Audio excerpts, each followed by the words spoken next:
Some moments are frozen in time, not by a camera flash, but by the sheer, unadulterated shock of a truth so explosive it shatters a lifetime of lies. In the opulent Grand Astoria ballroom, surrounded by New York's elite, one woman stood alone. She was 6 months pregnant, wearing a simple dress and being publicly torn apart by her mother-in-law, the city's most powerful matriarch.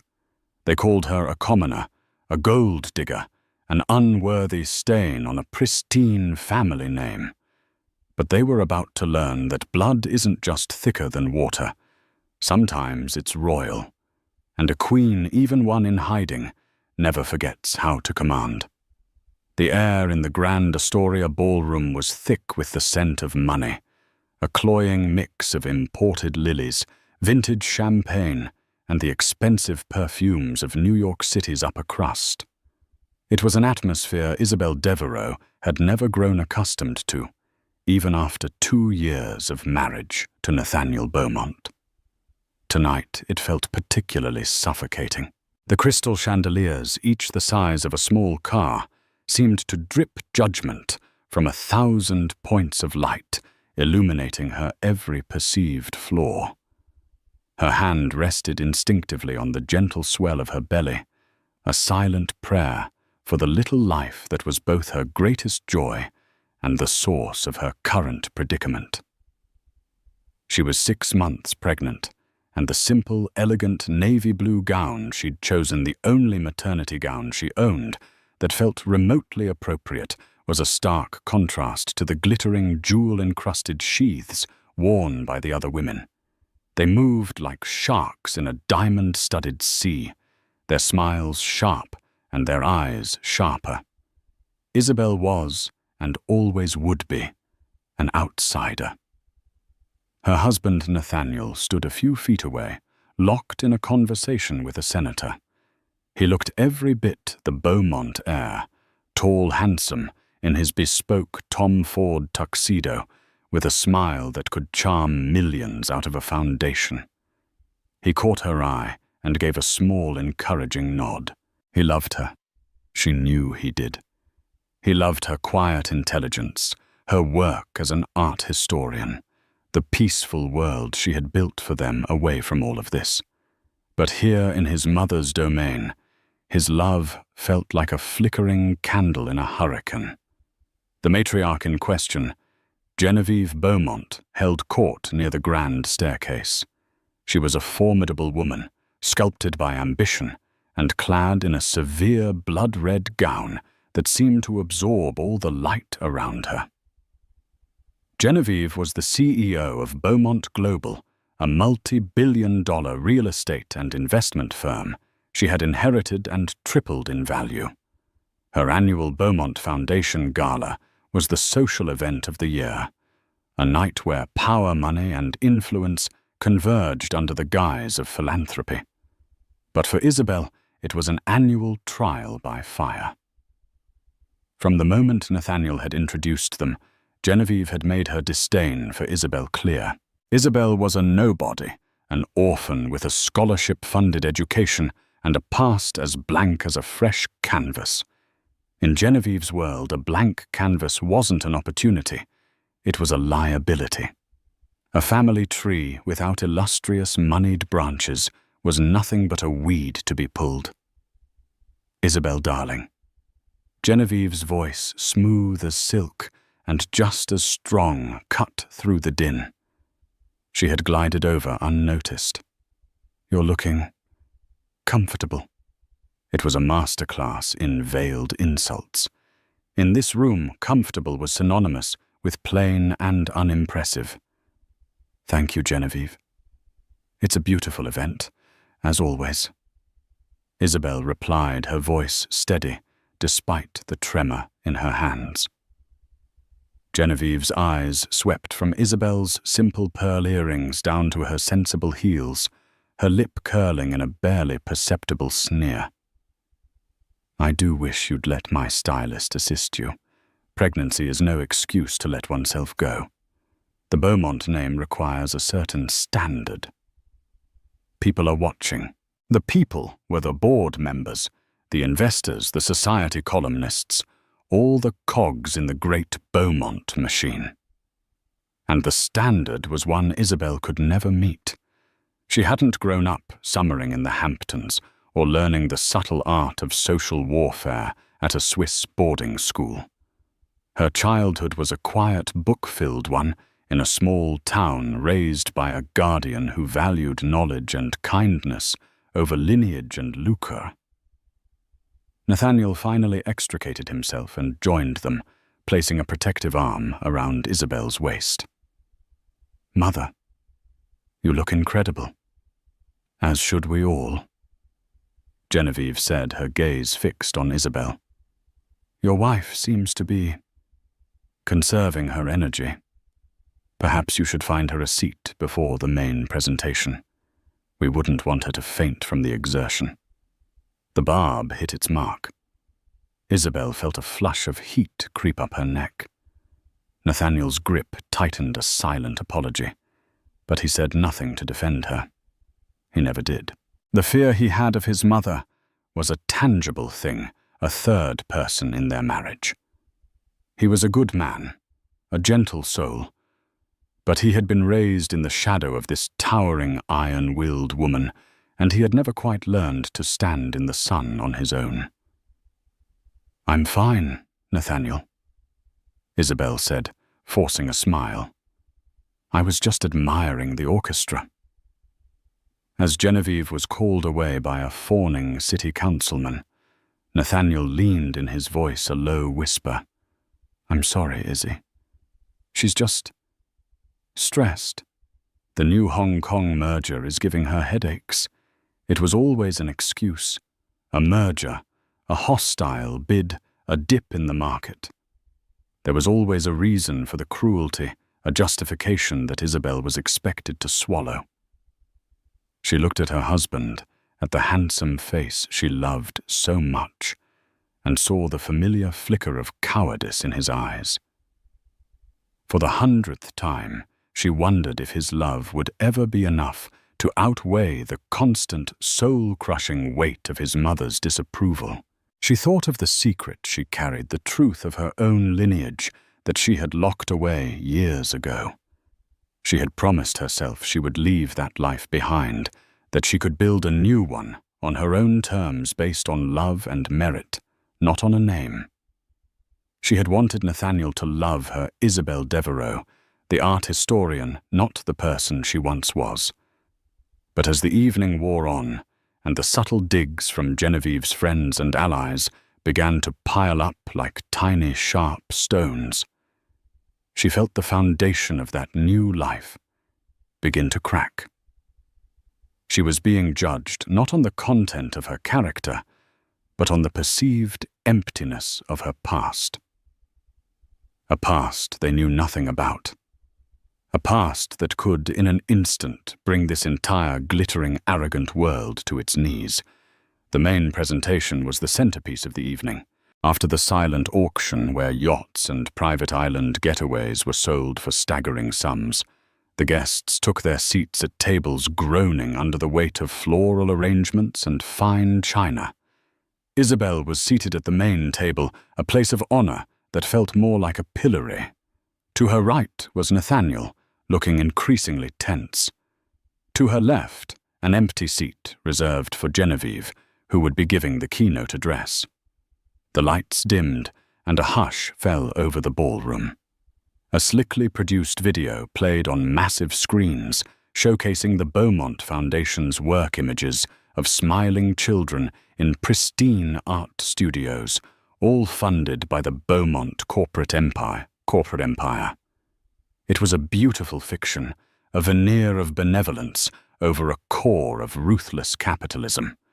Isabel knew for a fact that 2 of the community centers featured in the video were being threatened by a new Beaumont luxury condo development. When the video ended, the master of ceremonies, a B-list celebrity with a blindingly white smile, took the stage.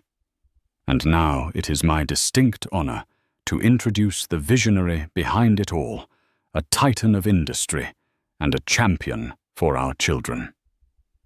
The one and only Mrs. Genevieve Beaumont. Applause thundered through the room as Genevieve ascended the stage, looking regal and untouchable under the spotlight. She approached the podium, her movements deliberate and confident. She scanned the crowd, her eyes seeming to meet those of every important person in the room, before finally and pointedly landing on Isabel. "Thank you all for being here tonight," she began, her voice resonating with power. "We gather to celebrate art, to nurture the next generation of creators. But more than that, we gather to celebrate family. For it is family that forms the bedrock of our society.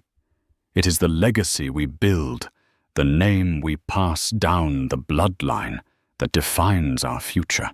Isabel's stomach clenched. She knew this speech. It was Genevieve's favorite theme: legacy, bloodlines, the sacred importance of a good name. Genevieve continued speaking of her late husband, of the empire they built together, and of her pride in her son, Nathaniel. "My son," she said, her voice softening with practiced affection as she gestured towards their table. "He is my greatest achievement. He has always understood the importance of our family's legacy. He has always made choices that honor the Beaumont name." Then her tone shifted. The warmth evaporated, replaced by a chilling edge. "Which is why, as we look to the future, to the next generation of Beaumonts, we must be more vigilant than ever. A legacy is a fragile thing. A strong bloodline can be diluted. A great name can be tarnished by a single ill-advised association." A nervous murmur rippled through the audience. They sensed the shift. This was no longer a standard charity speech. This was something else entirely. Nathaniel's hand found Isabel's under the table, his grip icy and damp. He was staring at his mother, his face pale with disbelief and dread. "My son is a man of great heart," Genevieve went on, her eyes locking with Isabel's across the darkened room. "Sometimes his heart is too big. He sees only the present, not the potential consequences. He can be charmed by a simple story, a seemingly sweet nature, without looking deeper into the background, into the breeding." The word hung in the air, ugly and deliberate. Breeding, as if she were livestock. Isabel felt the blood drain from her face. The whispers in the crowd grew louder. People were turning in their seats, staring openly at her. She felt hundreds of eyes on her, a physical weight of judgment. A strong foundation is everything. Genevieve's voice rose, filled with a righteous, cruel fire. "You cannot build a skyscraper on sand. You cannot expect a thoroughbred from a common workhorse. The future of the Beaumont Empire, the future of my grandchildren, must be built on the same solid rock as its past: good stock, impeccable lineage, and a history that can withstand scrutiny." She paused, letting the implication sink in. She was methodically, surgically destroying Isabel in front of New York's most powerful people. She was painting her as a commoner, a gold digger, a weak link in the lustrous Beaumont chain. Isabel looked at Nathaniel, pleading with her eyes. "Do something. Say something. Stop her." But he was frozen, his mouth slightly agape, a statue of terrified inaction. He was as much a prisoner as she was. Genevieve wasn't finished. She was saving her most venomous strike for last. She was about to turn a character assassination into an execution. The silence in the Grand Astoria ballroom was now absolute. It was a heavy, suffocating blanket, broken only by Genevieve Beaumont's resonant voice, which she now lowered to a conspiratorial, almost pitying tone. It was the voice of a predator feigning sympathy for its prey just before the final strike. "We all wish for our children to find happiness," she said, a manufactured tear glistening in her eye. "But we also have a duty to protect them, to protect our heritage." When a young woman with no family, no history, and no resources of her own suddenly appears and attaches herself to a name like Beaumont, one is forced to ask questions. Isabel felt her heart hammering against her ribs. This was beyond anything she had ever imagined. This wasn't just a private cruelty. It was a public execution. She wanted to stand up to run, but her legs felt like lead. She was pinned to her chair by the collective stare of the room. One must ask about motivation. Genevieve continued, her gaze sweeping over the rapt audience before landing once again like a physical blow on Isabel. Is it love, or is it a calculated ambition? Is it a desire to build a life together? Or is it a desire to secure a life of luxury she could never hope to achieve on her own? Every word was a dagger. Isabel could feel the judgment of the room hardening against her. In their eyes, she could see the narrative taking hold. She was a schemer, a social climber who had trapped the kind-hearted Beaumont heir. Nathaniel finally broke his paralysis. "Mother, that's enough." He hissed, his voice a low, strangled sound that was swallowed by the cavernous room. Genevieve ignored him completely, as if he were a petulant child. She held up a hand to the audience, a gesture of faux magnanimity. "I know what you are all thinking. This is a private, family matter. But is it? When the future of a company that employs thousands, that shapes our city's skyline, is at stake. When the next generation, the very heir to this legacy, is in question." And then she delivered the killing blow. She turned her body fully towards Isabel, her expression a mask of cold, clinical appraisal.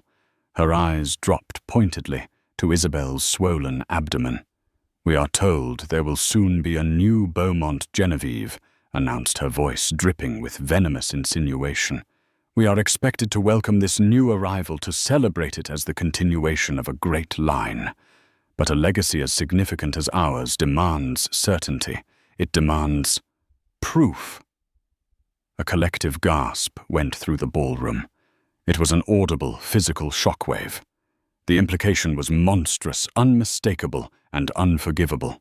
In front of 700 of the city's most influential figures, Genevieve Beaumont was not just questioning Isabel's character.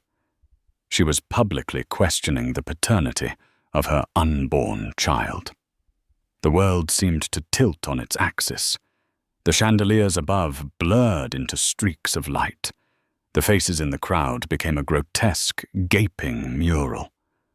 All Isabel could hear was a high-pitched ringing in her ears and the thunder of her own blood. The pain was so sharp, so profound, it was almost physical. It was a violation deeper than any she had ever experienced. This wasn't just about her anymore. This was an attack on her child, her baby. She looked at Nathaniel. His face was ashen, his eyes wide with a horror that was matched only by his own impotence. He looked from his mother on the stage to his wife at the table, his loyalties tearing him apart in the most public way imaginable. He opened his mouth, but no sound came out. In that moment of silent, paralyzed cowardice, something inside Isabel broke. The hurt, the shame, the years of quiet endurance, it all fractured. But beneath the fragments, something else was stirring. It was not anger, not yet. It was something colder, older, and far more powerful. It was the dormant instinct of a woman who had been trained from birth to understand that a name is not just a label, but a weapon, a shield, a declaration. Genevieve Beaumont, in her blind arrogance, believed she was speaking to Isabel Devereux, the quiet orphan. She had no idea who she had just insulted. She had no concept of the ancient, powerful beast she had just awakened. While the crowd remained frozen in stunned silence, Isabel slowly, deliberately placed her napkin on the table.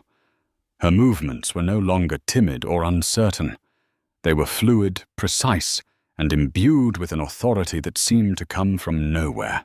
She pushed her chair back, the soft scrape of its legs against the marble floor, echoing like a gunshot in the silent room.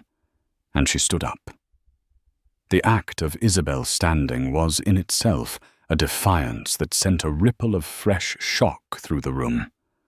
All eyes which had been fixed on the monstrous spectacle Genevieve was creating on stage now swiveled to her. She was supposed to cry. She was supposed to flee in humiliation. She was supposed to be broken. But she was not.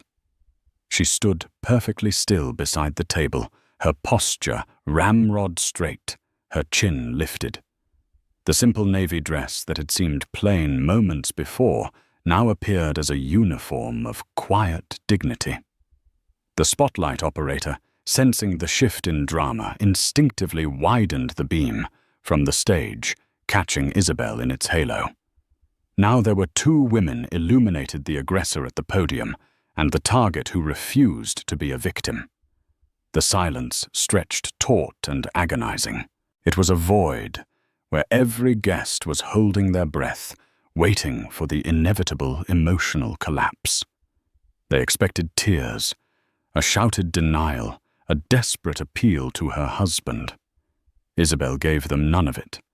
Instead, she let the silence hang, let the weight of Genevieve's accusation fester in the air. She met her mother-in-law's triumphant, hateful gaze with an expression of unnerving calm.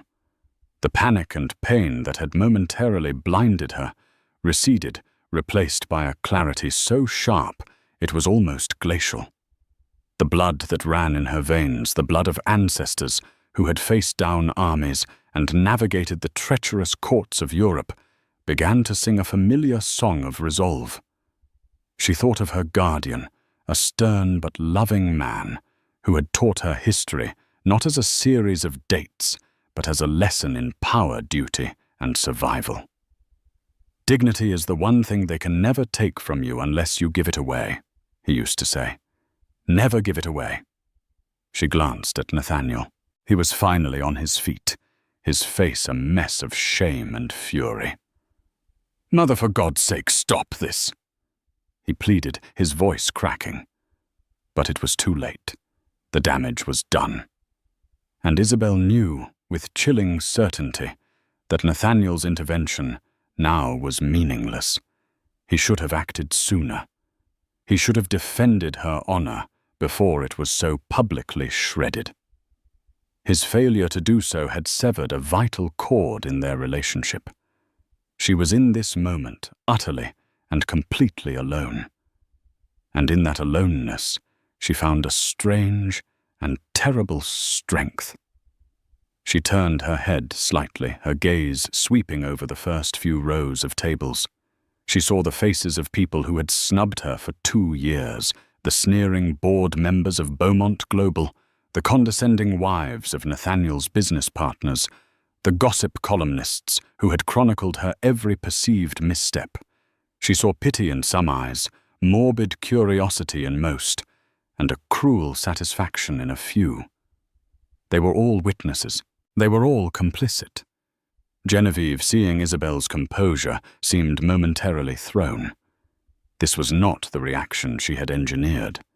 She had expected a mess, a dramatic scene that would prove Isabel's unsuitability for their world. This quiet, unbreakable poise was something she hadn't anticipated. She tried to regain control. As I was saying, Genevieve said, her voice a little too loud, a little too sharp. The Beaumont legacy demands absolute certainty. She was cut off, not by a shout, but by a sound so unexpected it startled everyone, the soft, clear tap of a fingernail against a crystal water glass. Ting! Isabel had picked up a microphone from the center of the table, one reserved for toasts and announcements. She tapped it once, a small, polite sound that nonetheless sliced through the tension like a razor. She didn't raise her voice. She didn't need to. Every eye was already on her. She held the microphone and took a deep, steadying breath, not for courage, but for control. The storm was no longer just around her. It was inside her, and it was about to be unleashed. "Mrs. Beaumont," Isabel said. Her voice, amplified by the ballroom's state-of-the-art sound system, was calm, clear, and carried a resonance that no one in that room had ever heard from her before. It was a voice accustomed to command. "You speak of names, of legacy, of bloodlines. These are subjects on which you are, I'm afraid, dangerously ill-informed." A collective intake of breath swept the room. The sheer audacity of Isabel's quiet rebuke stunned the audience more than any shouted defense could have. Genevieve Beaumont, a woman who commanded boardrooms and terrified politicians, had been told she was ill-informed by the very mousy girl she was trying to destroy. Genevieve's face, a mask of triumphant cruelty, just moments before, now flickered with confusion and burgeoning rage. "How dare you?" Genevieve began. But Isabel continued, as if she hadn't spoken, her voice unwavering. "You have for the past 2 years addressed me as Isabel Devereux. That is the name I chose to live by, the name of the wonderful woman who raised me after my parents' death. It is a name I cherish for its connection to a life of peace and anonymity," Isabel stated, her eyes never leaving her mother-in-law's. "But it is not by right of birth my name." She paused, letting the statement settle. The room was so quiet, you could hear the hum of the air conditioning. Nathaniel stared at his wife, his expression a mixture of awe and utter confusion. "Who was this woman? You speak of my background as if it is a void." Isabel went on, her tone becoming colder, more formal. "You are correct that my family is not listed in the New York social diary. You will not find our summer homes in the Hamptons. Our wealth is not measured by the fluctuating value of skyscrapers, but by centuries of land art and history. My family's name is not Beaumont. It is von Alderberg." The name meant nothing to most of the people in the room. It sounded vaguely European old. But to a select few, the older, more educated members of the elite, the Swiss bankers, the international diplomats scattered amongst the guests, the name landed like a cannonball. Eyes widened. Whispers erupted like sparks in dry grass. A man at a front table, a stern-faced German industrialist named Klaus Richter, slowly lowered his wineglass. His eyes fixed on Isabel with dawning recognition. Genevieve, however, was merely enraged. Von Alderberg. What nonsense is this? Some fabricated tale of a long-lost... What, Duchess, don't be absurd. You are a nobody, and no fantasy will change that. Isabel gave a small, sad smile. It did not reach her eyes. There is no fantasy, and the title is not Duchess. She straightened to her full height, her bearing regal, her voice ringing with an ancient, unassailable authority that transformed the very air around her. My full and legal name, she declared, her voice resonating through every corner of the Grand Astoria ballroom, is Her Serene Highness Princess Isabella Sophia von Alderberg of the former Sovereign Principality of Alderberg. Silence. A complete, profound, and absolute silence. The kind of silence that follows a lightning strike when the world seems to stop breathing, waiting for the thunder. She then did something that sealed the truth of her words more effectively than any document could have. She looked directly at Genevieve Beaumont, her expression not of anger, but of pity as one would look upon someone who had committed a catastrophic and irreversible error in judgment. "And the child I carry," she added, her voice dropping but losing none of its power. Her hand resting protectively on her stomach is not merely a potential heir to your fleeting corporate dynasty. He or she is the direct descendant of a royal house that was ruling its own sovereign state when your ancestors were still peasants in Normandy. This child will carry a bloodline that has shaped European history for 900 years. The thunder finally crashed. The room erupted. It wasn't a loud noise, but a massive, sibilant wave of whispers, gasps, and the frantic, furious tapping of thumbs on smartphone screens as 100 people Googled von Alderberg. Mr. Richter, the industrialist, was already on his feet. He gave a short, stiff bow from the waist in Isabel's direction, a gesture of profound, old-world respect that cut through the chaos. From the back of the room, another figure began to move forward. He was a distinguished, silver-haired man in a diplomat's tuxedo. It was Maximilian von Hesse, a cultural attaché at the German consulate, and an old family friend Isabel had invited as her personal guest. He had been watching the entire scene unfold with quiet fury. He stopped beside Mr. Richter and spoke in a clear voice that carried to the surrounding tables. "The House of von Alderberg is one of Germany's mediatized princely houses. Their sovereign rights were lost in the 19th century, but their title rank and private fortunes were all guaranteed by treaty. Her Serene Highness is the head of her house. To insult her is unthinkable." On stage, Genevieve Beaumont's face had gone from red with rage to a ghostly mottled white. The name, the title, the confirmation from von Hesse. The pieces were clicking into place with horrifying speed. She was a woman who dealt in power, and she was suddenly sickeningly aware that she had just picked a fight with a form of power she didn't understand, but which was ancient and formidable. She had publicly humiliated a commoner. That was a social victory. She had publicly insulted and questioned the legitimacy of a European princess. That was a declaration of war, a catastrophic, world-altering mistake. Isabel held the microphone for a moment longer, her gaze sweeping over the chaos she had created. Then, with a quiet click, she turned it off. She placed it carefully back on the table. Her public statement was made. The rest would be handled privately and with devastating precision. She turned and began to walk away from the table, her back straight, her steps unhurried. She didn't look back at her husband, who stood frozen between the stage and the table. His world shattered. She didn't look at her mother-in-law, who was visibly trembling on the stage. She had walked into the gala as Isabel Devereux. She was walking out as Princess Isabella von Alderberg, and nothing would ever be the same.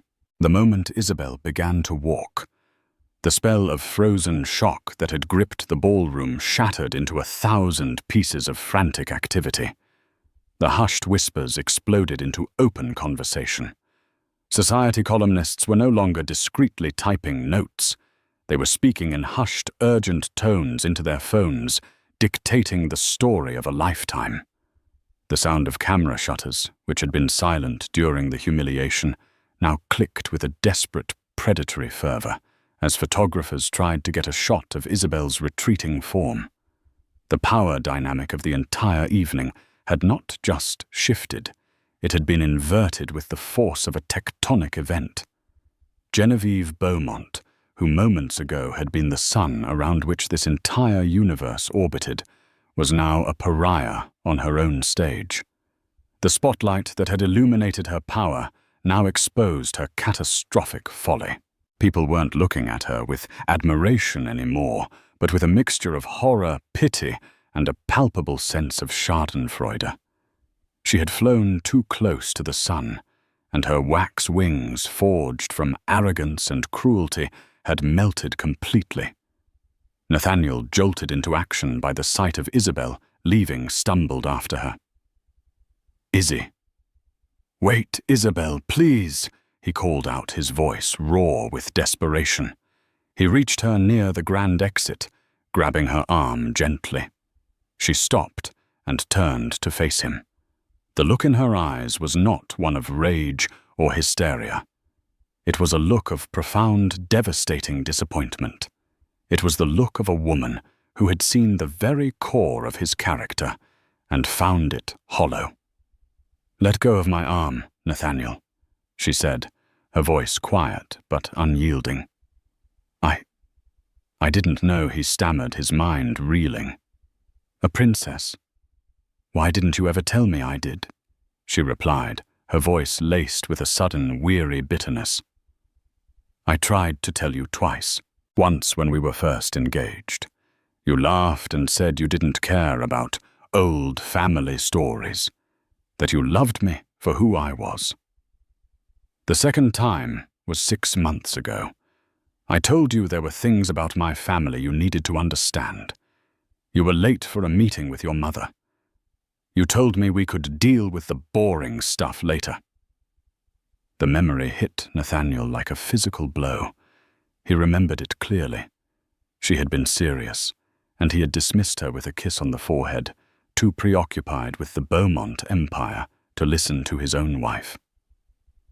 "Isabel, I am so sorry. For that, for tonight, for everything. Let me fix this," he begged. "There is nothing for you to fix," she said, her voice final. She carefully removed his hand from her arm. "Your mother just publicly accused a sovereign princess of being a whore and her unborn child of being a bastard. This is no longer a family squabble, Nathaniel.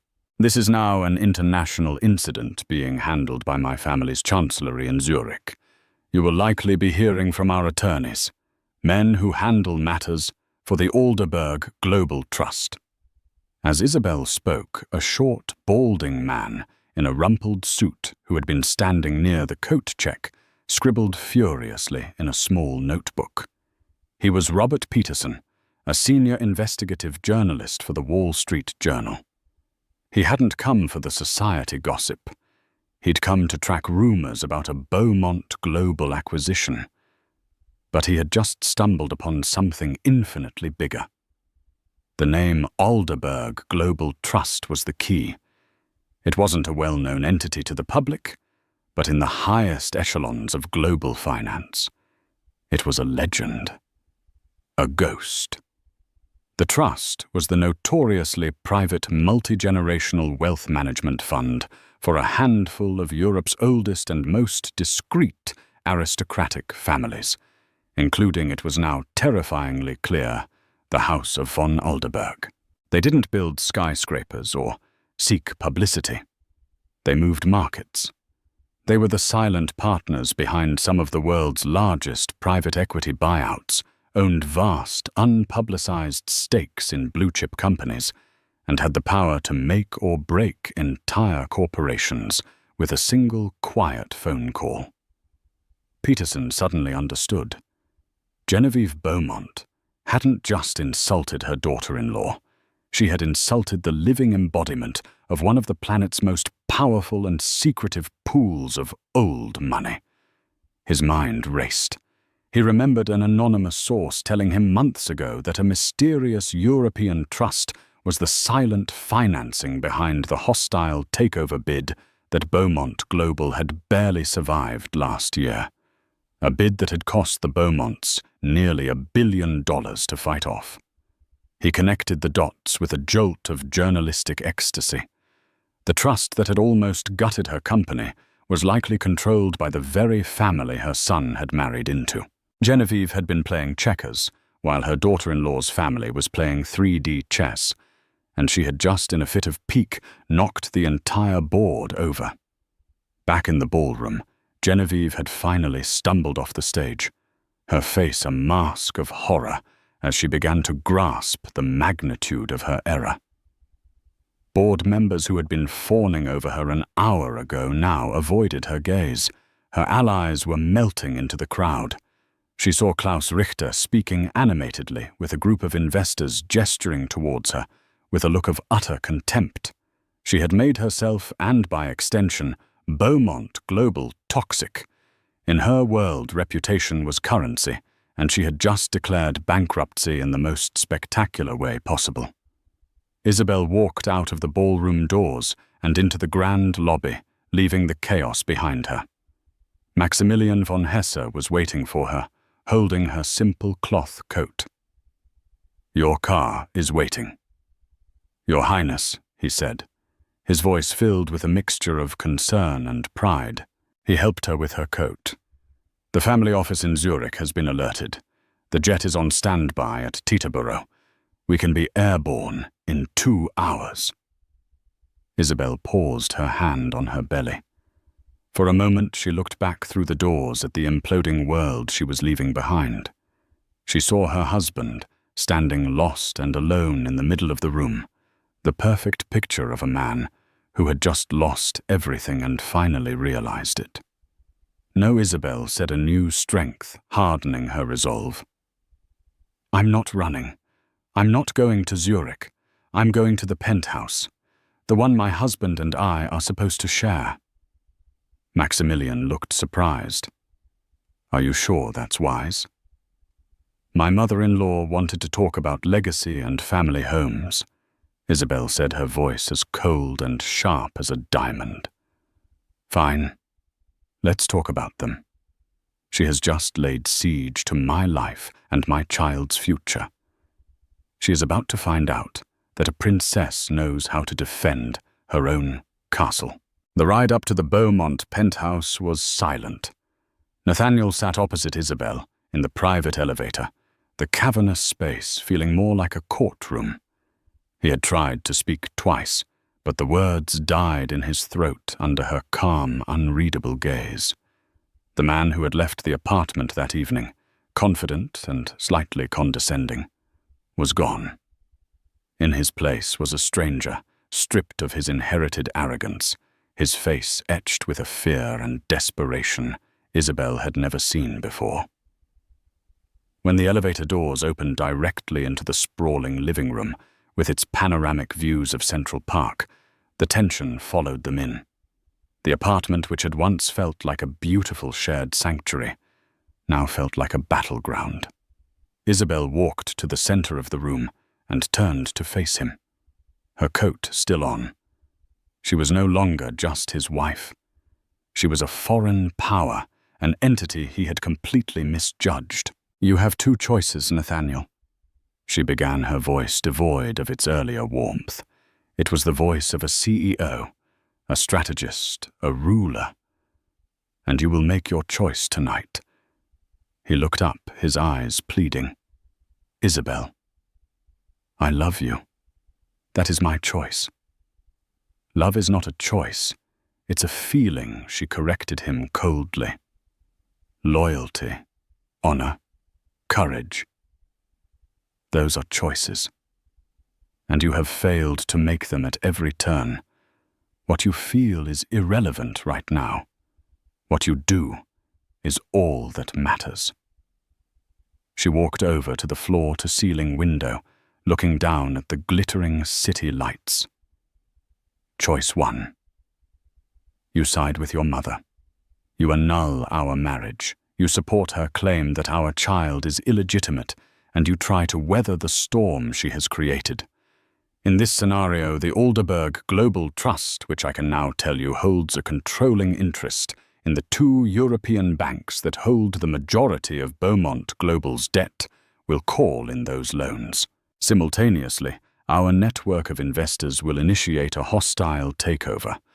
We will dismantle your mother's company, sell it for parts, and the Beaumont name will be a footnote in the business pages within 6 months. You will be left with nothing." Nathaniel stared at her, his blood running cold. The hostile bid from last year, it had been them. A warning shot, he hadn't even known was fired. His mother had fought a battle against a ghost, never realizing the ghost was sleeping in her son's bed. Choice 2. Isabel continued, turning back from the window. You side with me. And when I say side with me, I don't mean a quiet apology while you continue to let your mother run your life. I mean a complete and total severance. You will call an emergency board meeting for 9 a.m. tomorrow. You will use the voting shares. I know your father left you the ones your mother has convinced you never to use against her. And you will vote with a coalition of board members I have already been in contact with. You will vote to remove Genevieve Beaumont as CEO and chairwoman of the board. Nathaniel was stunned into silence. You've been in contact with board members? For the last 6 months, Isabel confirmed without a flicker of emotion. Ever since your mother accidentally had my name left off the deed to this apartment. I realized then that she would never see me as family, only as a threat to be managed and eventually discarded. I do not allow threats to my family to go unmanaged. The quiet art historian was gone. In her place was a princess who had been playing a long, strategic game while he had been utterly oblivious. She had been preparing for this war long before the first shot was fired tonight. You will take over as CEO of Beaumont Global, she commanded. You will issue a public statement apologizing unreservedly for the slander against my name and the questions raised about our child. You will announce a complete change in company culture. And your mother will have no role, no title, and no access to the company ever again. She will be forced into retirement. In exchange for this, the Alderberg Trust will not only stabilize your debt, but will invest a further $2 billion into the company, securing its future and yours. You will have the empire you were always meant to inherit, but it will be on my terms. You will be a husband and a father first, and a son second. That is the only way our marriage and our family will survive. She stood before him, a queen offering terms of surrender. The choice was brutal in its simplicity, his mother or his future, the toxic past or a reforged life with his wife and child. For a long moment Nathaniel was silent, the enormity of it all washing over him. He looked at Isabel, truly seeing her for the first time, her strength, her intelligence, her hidden power. He saw the woman who had loved him enough to hide a crown, and the princess who was now willing to burn down his mother's world to protect their child. And in that moment, the years of fear and conditioning fell away. He finally understood what his father, a man who had also lived under Genevieve's thumb, had tried to tell him on his deathbed. Be your own man, son. Don't live in anyone's shadow. He walked towards Isabel, and instead of begging, he simply took her hands in his. They were trembling slightly. I choose you, he said, his voice thick with emotion but clear with conviction. I choose our child. I choose us. I should have done it 2 years ago. I should have done it tonight. My whole life. I should have chosen this. I'll make the call. The board meeting is at 9 a.m. A single tear, the first she had shed all night, traced a path down Isabel's cheek. It was not a tear of sadness or of victory, but of a profound, painful relief. Perhaps there was something left to salvage after all. The war for her dignity was over. The long, difficult work of building a new legacy, a Beaumont von Alderberg legacy built not on cruelty and arrogance, but on a foundation of newfound strength and hard-won loyalty, was just beginning. The hours between midnight and dawn were the longest of Nathaniel's life. The sprawling penthouse, once a symbol of his success, now felt like a command center for a coup he was being forced to lead against his own family. After making his choice, Isabel had not coddled him or offered effusive praise. Instead, she had shifted into a mode of calm, decisive action that was both terrifying and mesmerizing. "The first call you make is to Michael Soloway," she instructed, her voice steady as she handed him a glass of water. "He's on the board's audit committee. My contacts have already spoken with him. He knows about the debt leverage and the trust's position. He will be your first ally."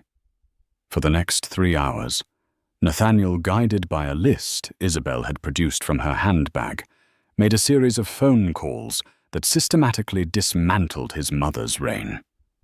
He spoke to board members, division heads, and key investors. With each conversation, his voice grew stronger, shedding the last vestiges of the frightened son and taking on the tone of a leader. He was no longer just relaying Isabel's terms. He was owning them. He spoke of a new vision for Beaumont Global, one of stability, transparency, and a move away from the aggressive high-risk strategies his mother had favored. He was leveraging the crisis of the evening into a mandate for change. The most difficult call came at nearly 4 a.m. It was to his mother. Genevieve answered on the first ring, her voice a ragged, desperate whisper. "Nathaniel, what is happening?" "The press is calling. Our stock is going to plummet. You have to fix this. You have to denounce that woman. Tell them it was all a lie, a delusion." "No, Mother." Nathaniel said, his voice flat, devoid of the warmth she was used to hearing. Isabel stood by the window, giving him the space to have this final, painful conversation alone. "What do you mean?" "No," Genevieve shrieked. "She has ruined us." "No." Nathaniel repeated, a profound and sorrowful certainty in his words. "You did.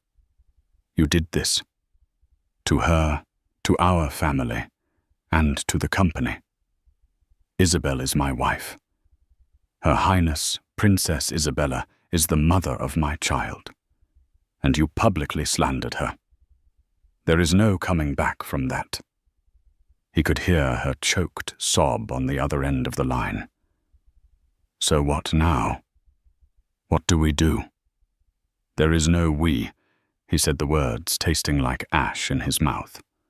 "I am calling an emergency board meeting for 9 a.m. I am exercising my voting shares. I have the support of the majority. You are to submit your resignation effective immediately. If you do it quietly, your retirement package will be honored. If you fight this, you will be removed for cause, and Isabel's family will proceed with not only the financial dismantling of the company, but a civil suit for defamation that will strip you of everything that remains." The silence on the other end of the line was heavy with the weight of a shattered dynasty. "You would do this to me?" Genevieve finally whispered, her voice broken. "Your own mother." "You made me choose, Nathaniel," said his own eyes welling with tears. "And I choose my wife. I choose my child. Goodbye, Mother."